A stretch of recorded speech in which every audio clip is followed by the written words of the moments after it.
Friends, ఈ కథ సప్తికా కథకి కంటిన్యూషన్.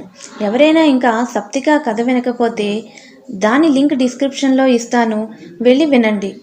ఆ కథ వింటే ఇప్పుడు చెప్పబోయే ఈ కథ మీకు బాగా అర్థమవుతుంది. ఇక ఈ కథలోనికి వెళ్ళిపోదామా?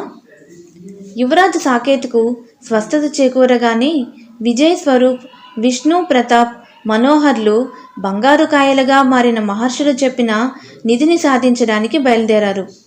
చాలా దూరం ప్రయాణం తర్వాత రత్నగిరి అనే ప్రాంతంకి చేరుకున్నారు. వారు ఆ ప్రాంతంకి చేరుకునేసరికి కనుచీకటి పడుతోంది.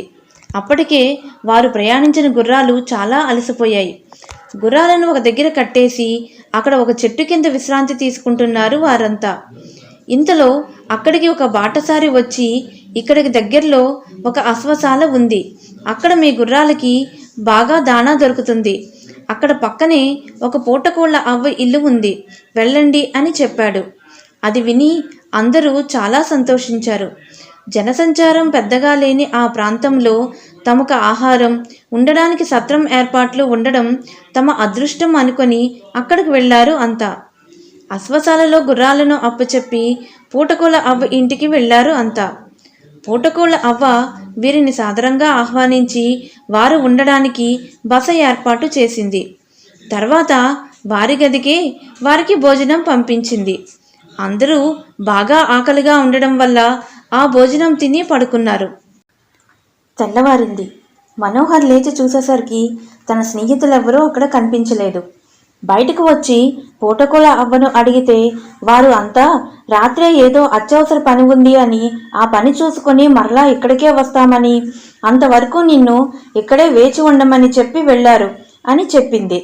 అశ్వశాలకు వెళ్ళి చూడగా అక్కడ విజయ్ గుర్రం జ్వాల ఉంది. తన గుర్రంతో సహా మిగతా గుర్రాలేవీ కనిపించలేదు మనోహర్కి. విజయ్కి తన గుర్రం జ్వాల అంటే చాలా ఇష్టం.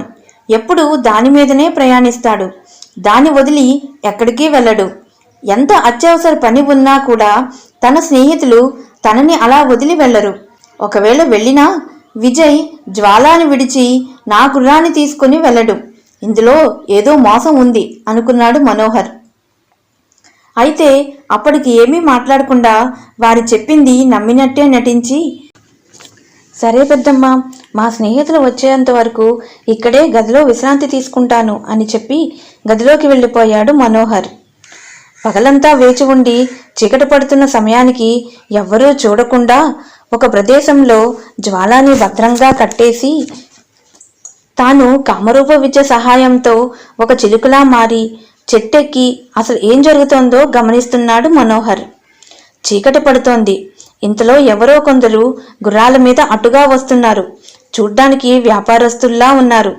వారి దగ్గరికి మనోహర్ వాళ్ళకి పూటకోళ్ల అవ్వ గురించి చెప్పిన బాటసారే వచ్చాడు. వారికి కూడా పూటకోళ్ల అవ్వ గురించి చెప్పాడు. వారంతా చాలా సంతోషించి పూటకోళ్ల అవ్వ ఇంటికి వెళ్ళారు. మనోహర్ ఆ దారి చూపిన వాణ్ణి మూర్చపోయేట్టు చేసి తన కామరూప విద్య సహాయంతో తన రూపాన్ని అతనికిచ్చి సమయం చూసుకొని తన గదికి మూర్ఛలో ఉన్న తన రూపంలో ఉన్న ఆ దారి చూపేవాణ్ణి చేర్చాడు. తనలాగే ఉన్న ఆ దారి చూపిన వాణ్ణి చూసి మనోహరి అనుకొని పూటకోళ్ల అవ్వ సంతోషపడింది. ఆ వ్యాపారస్తులు అంతా అవ్వ పంపిన ఆహారం తిని పడుకున్నారు. వారు నిద్రలోకి జారుకున్న కాసేపటికి వారంతా కప్పల్లాగా మారిపోయారు. అవ్వ మూర్ఛలో ఉన్న మనోహర్ రూపంలో ఉన్న ఆ దారి చూపిన వాడిని చూసి మనోహరే అనుకొని, మనోహర్ పడుకున్నాడు అనుకొని తన శక్తితో ఆ దారి చూపిన వాడిని కూడా కప్పలా మార్చేసింది. ఇదంతా చిలకలా మారిన మనోహర్ గమనిస్తున్నాడు.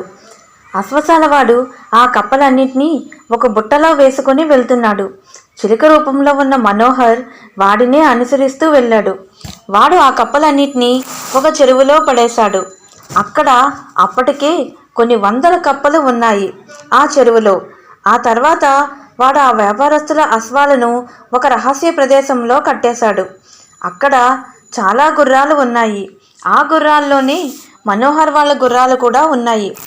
విషయం అర్థమైంది మనోహర్కి. తన స్నేహితుల్ని కూడా కప్పల్లా మార్చేసి ఆ చెరువులోనే పడేశారు అని అర్థమైంది. అయితే వాళ్ళని ఎలా రక్షించాలో అర్థం కాలేదు అతనికి. అప్పుడే బంగారు కాయల్లా మారిన మహర్షులు గుర్తుకు వచ్చారు. క్షణం ఆలస్యం చేయకుండా వాయువేగ మనోవేగంతో మహర్షులను కలుసుకున్నాడు మనోహర్. మహర్షులు తమ దివ్య దృష్టితో చూసి ఈ విధంగా చెప్పారు. ఆ పూటకుల అవ్వ పేరు కాళనేత్రిక. ఆ అశ్వశాలవాడు, దారి చెప్పినవాడు ఆమె కొడుకులు. వీరంతా దుర్ముఖ అనే నరరూప రాక్షసుని బంట్లు. ఆ దుర్ముఖ 6 నెలలు నిద్రపోతాడు, 6 నెలలు లేచి ఉంటాడు. వాడు నిద్ర లేచాక విపరీతమైన ఆకలితో ఉంటాడు. వాడికి ఆహారంగానే ఈ మనుషుల్ని గుర్రాల్ని సిద్ధం చేస్తున్నారు వీళ్ళు. అయితే వీళ్ళకి రాత్రి మాత్రమే శక్తులుంటాయి. సూర్యోదయంతోనే వీళ్ళ శక్తులన్నీ పోతాయి. అప్పుడు కూడా వారిని సంహరించలేం. ఆ దుర్ముఖ అంతంతోనే వీరి అంతం కూడా ఉంటుంది. అయితే దుర్ముఖ ప్రాణరహస్యం ఎవ్వరికీ తెలీదు. అది తెలుసుకోగలిగితేనే వాడిని మనం అంతం చేయగలం. మేమంతా ఇక్కడ ఆ పరమేశ్వరిని ప్రసన్నం చేసుకుని ఆ రహస్యం తెలుసుకోవడానికి ప్రయత్నిస్తాం. నువ్వు కూడా నీ ప్రయత్నం చెయ్యి అని చెప్పారు మహర్షులు. మరి మనోహర్ తన స్నేహితుల్ని కాపాడుకోగలుగుతాడా? అసలు మనోహర్ ఎందుకు కప్పగా మారలేదు? ఈ విషయాల్ని మనం నెక్స్ట్ పార్ట్లో చూద్దాం.